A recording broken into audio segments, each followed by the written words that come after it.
तो आज बदली बदली सी सरकार नज़र आती है और आज बदली हुई ज़बान मीडिया की नज़र आती है।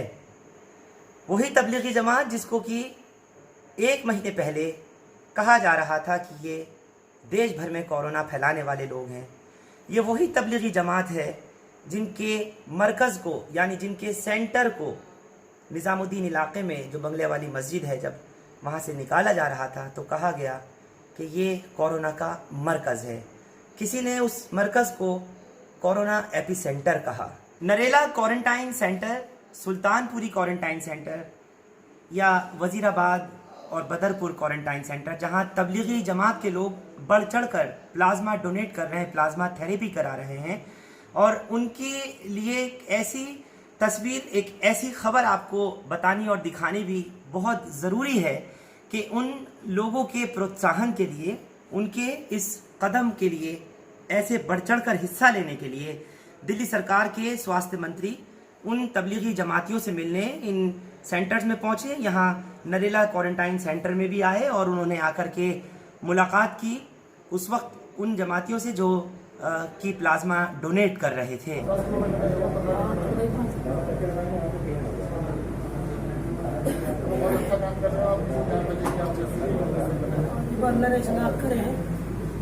तो उसकी कुदरत है, हम किसी के काम आ जाए और हमारे हजरत जी का फरमान है कि अपना डोनेट करें। किसी की अगर हमारे से किसी की ज़िंदगी बच जाए, अल्लाह बचा दे। आपका खून यहाँ निकाल रहे हैं, साफ हो तो खून पता रहे, खाली ये प्लाज्मा में चलेगा। और ये इसमें पता क्या होता है, वैसे खून देते हैं तो 3 महीने के बाद दे सकते हैं, इसमें 2 दिन के बाद दोबारा दे सकते हैं। इसमें कोई कमजोरी नहीं आती, कुछ नहीं होता। मतलब सिर्फ ये मशीन इसीलिए लगाई गई है, अपना पूरा खून लेते हैं ना आपसे, तब भी कर सकते थे। और फिर हमने भी पूरा खून मत लो, पूरा खून लेने से 3 महीने का गैप आता है, कभी दे नहीं सकते। नाम क्या आपका? सत्येंद्र जैन। सत्येंद्र जैन। ये स्वास्थ्य मंत्री जी हैं? ये तो हमारे करीब के हैं, उनके पड़ोसी हैं। अच्छा, कौन से गाँव के? मैं केठल का हूँ। अरे वाह, जिला वही है, सेम जिला, एक ही जिला। वाह जी वाह, माशाल्लाह। ये सत्येंद्र जैन स्वास्थ्य मंत्री जी हैं माशाल्लाह। यह पूरी टीम है, एडीएम है, डीएम है, सब माशाल्लाह खड़े हुए हैं, और साथ ही माशाल्लाह पूरी कुरमा ये डॉक्टर्स हैं माशाल्लाह। अल्लाह पाक सबकी मेहनत को कबूल फरमाए।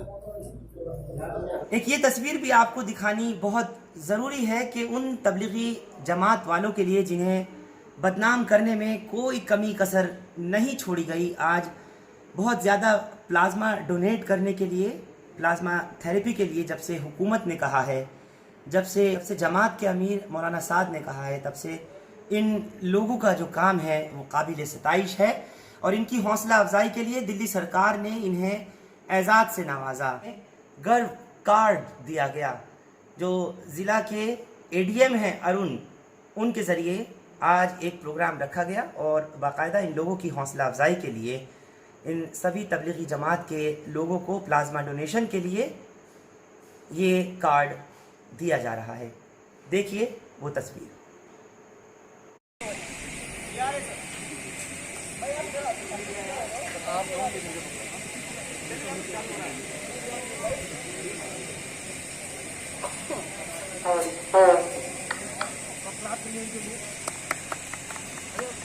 देखिए, देखिए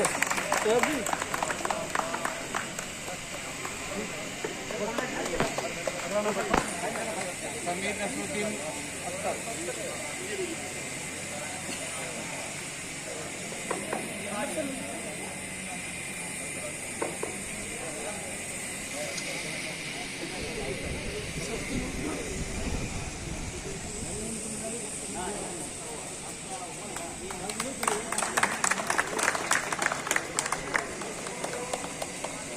मोहम्मद रियाज।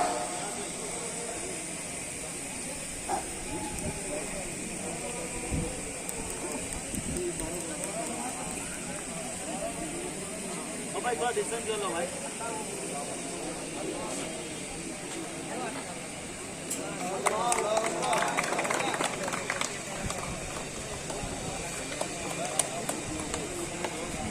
रियाज अली।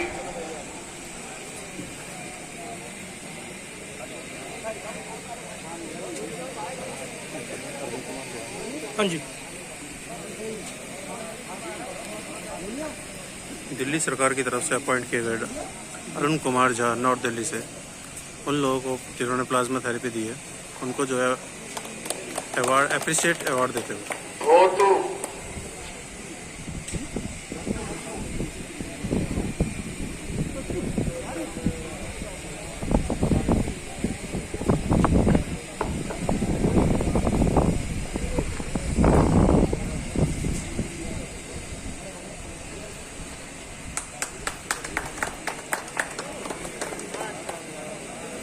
उस्मान जी और आसिफ जी आ जाए। उस्मान जी और आसिफ जी। ये उस्मान जी जो है यहाँ के हेड हैं, जो इस पूरे डिपार्टमेंट अंदर जो संभाल रहे हैं। उस्मान और आसिफ, इनको जिम्मेदार बना रखा है यहाँ पे।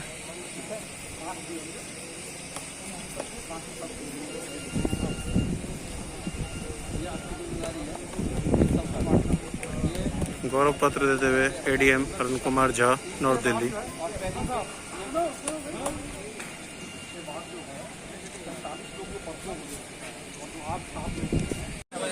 एक हफ्ते में 2 बार और 48 घंटे बाद उनका परसों होगा, उनका भी आएगा, सबका आएगा, सर्टिफिकेट सबका आएगा। अगर लोग चले भी जाते हैं तो हम लोग घर पे पहुंचाएंगे सर्टिफिकेट, हम लोग की जिम्मेदारी है। 48 घंटे के बाद डॉक्टर साहब ने दोबारा दे सकते हैं। अगर कोई इंटरेस्टेड आदमी है और चाहता है कि हम कोई साथी चाहता है दोबारा, सारे साथी आते हैं। ये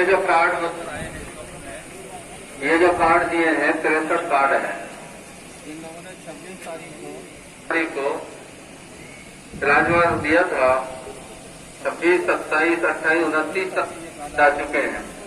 जो कल हुए हैं और आज हुए हैं, इंशाल्लाह उनके 2 दिन बाद आ जाएंगे। ठीक है, ये आपको मिल जाएगा। बाकी हमारी दरखास्त आपसे ये है, कल तो इंशाल्लाह करती रहेगी, परसों फिर इंशाल्लाह फिर डॉक्टरों की टीम आएगी। आपसे हमारी दरखास्त है, जिन लोगों ने प्लाज्मा नहीं दिया है वो तैयार हो जाए। और इस मजमे के अंदर राव मुशर्रफ कहाँ है? राव मुशर्रफ कौन से दोबारा देने के लिए तैयार है? ये दोबारा देने के लिए तैयार है। ये कह रहे हैं कि मुझे इतना सुकून मिला है इसे देकर और मेरे अंदर कितनी यानी मुझे फायदा हुआ है, मैं दोबारा देना चाहता हूँ।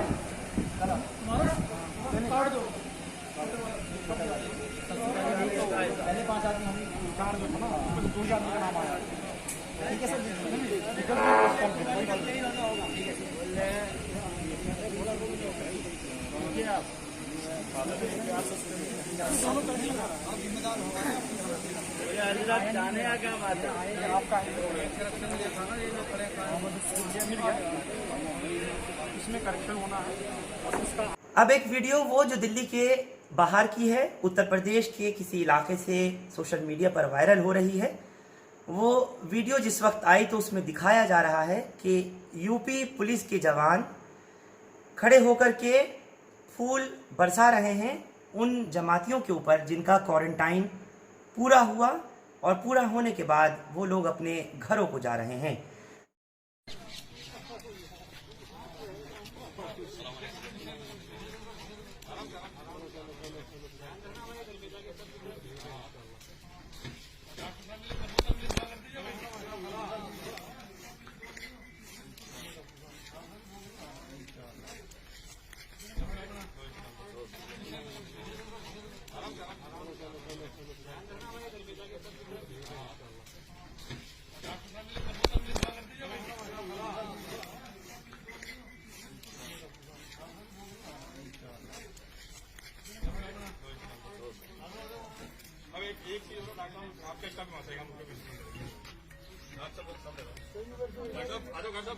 जबकि दूसरी तरफ हमने ही हिंदुस्तान लाइव पर आपको ये खबर दिखाई थी कि लोग जो जमाती हैं वो बता रहे हैं कि उनको 14 और 18 दिन कह के लाए थे, लेकिन दिल्ली सरकार उनके घर भेजने का इंतज़ाम नहीं कर पा रही है। उन्होंने अपनी वीडियोस वायरल की हैं अंदर से और बाकायदा नरेला क्वारंटाइन सेंटर से सुल्तानपुरी, बदरपुर, वजीराबाद सेंटर, कई जगह से वो वीडियोस आए जिसमें वो कहते हैं कि हमको कोई बताता है 21 दिन हो गए, कोई कहता है 26 दिन हो गए, किसी ने कहा 31 दिन हो गए। 2 मरतबा उनके कोविड के टेस्ट नेगेटिव आए, कोरोना टेस्ट सैंपल लिए गए और वो नेगेटिव आए। लिहाजा उनका कहना है कि हमको हमारे बच्चों में, हमारे घरों को भेज दिया जाना चाहिए।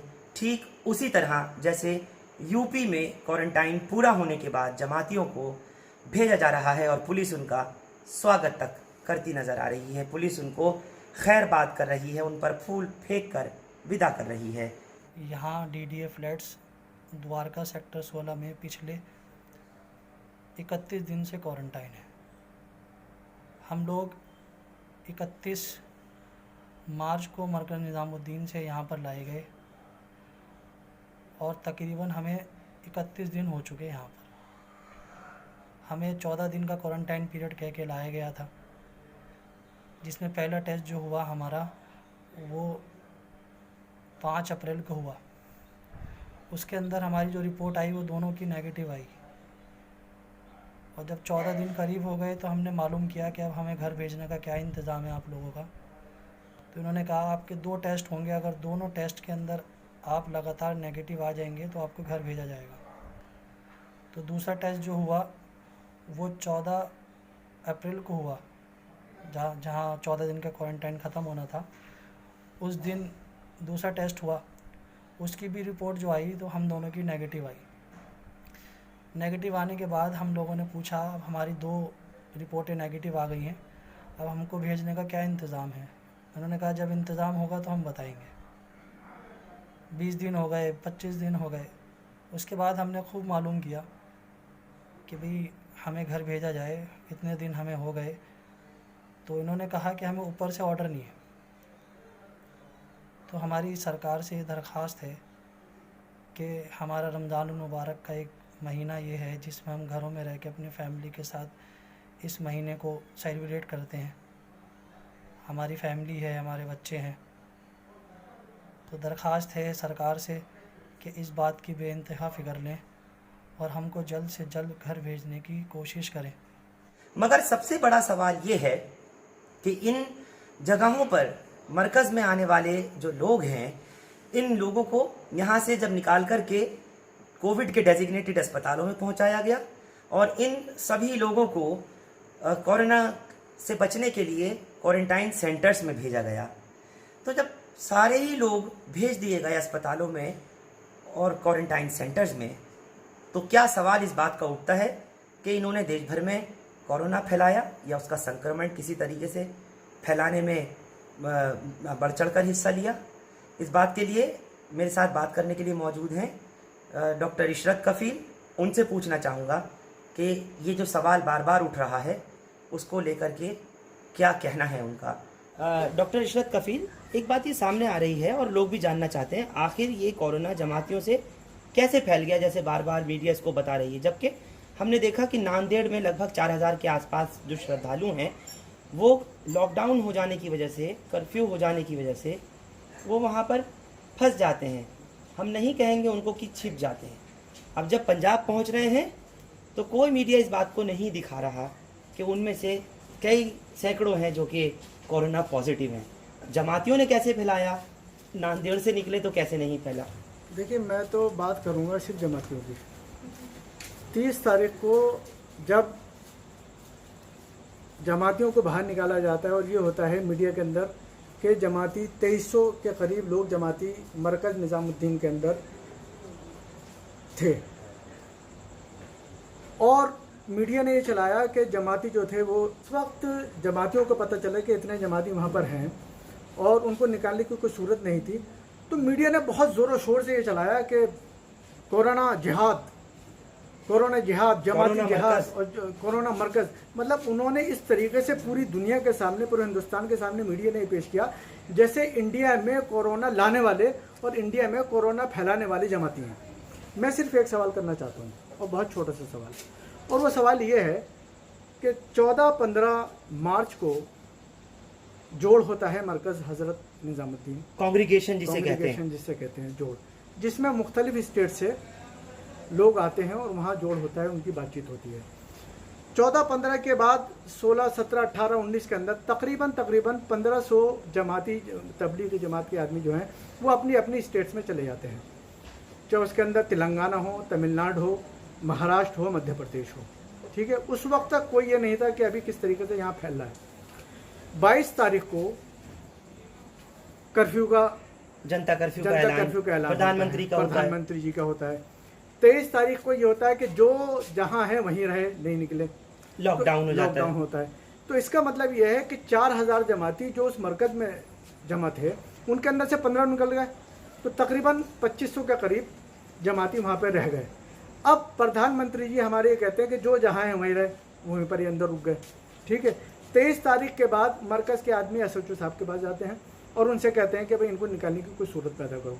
SHO साहब कहते हैं SDM से बात करो। उसके बाद 2-3 और निकल जाते हैं। मैं इस सिलसिले में ज़्यादा सबको पता है कि क्या होगा क्या नहीं होगा। मैं सिर्फ एक सवाल ये करना चाहता हूँ कि 30 तारीख को जब सब लोगों के सामने ये आ गया कि 2500 लोग या 2300 लोग मरकज़ के अंदर जमा हैं, उनको निकाला जाए, तो दिल्ली सरकार आती है और उन जमातियों को निकाल कर क्वारंटाइन सेंटर्स में डाल दिया जाता है।